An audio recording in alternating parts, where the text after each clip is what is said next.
Mga bata, ito na ang pangalawa kong video. Panoorin nyo para mabilis kayong matuto kung paano mag-answer ng Roman numerals math.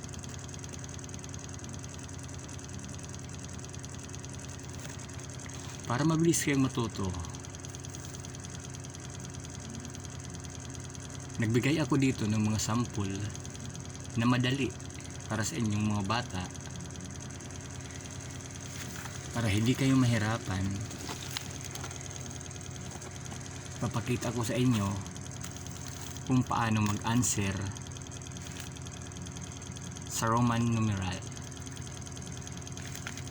Narito ang mga example at ang mga palatandaan sa nauna kong video sa Roman numerals. Ito siya, kita mo ang palatandaan, ang symbol, ang I ay 1 at ang B ay 5 at ang X ay 10 at ang L ay 50 at ang C ay 100, ang D ay 500 at ang M ay 1000. Mga bata, tingnan yung maigi ang aking halimbawa. Narito, ang I ay 1 at ang B, kung makikita nyo, ang I ay inilagay ko rito sa stick. Tingnan nyo, ay 1. Tapos ang B namang ito ay inilagay ko dito sa tabi niya. Kung makikita nyo, nasa tabi niya ay nasa kaliwa at ang B naman ay nasa kanan.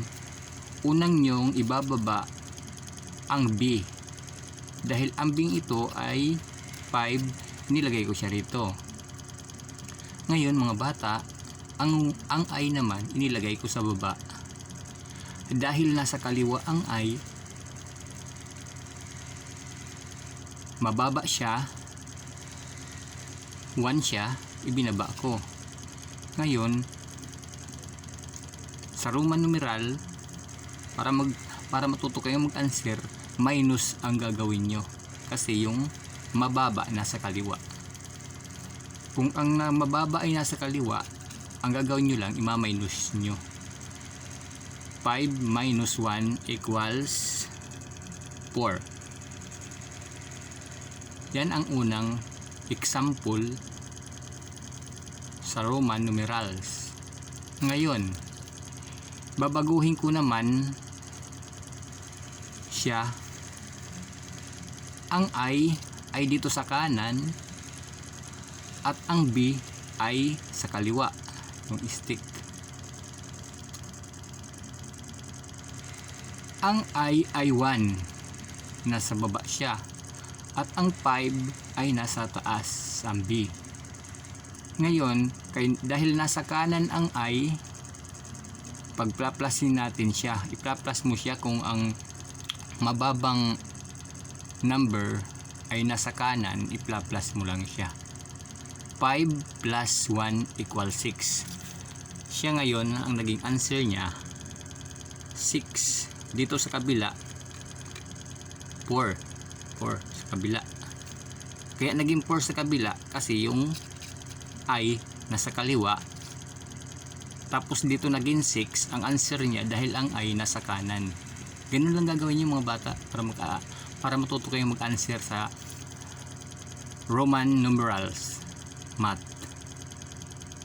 Antabayanan niyo po mga bata yung mga susunod kong video para mabilis kayong matuto. Thank you.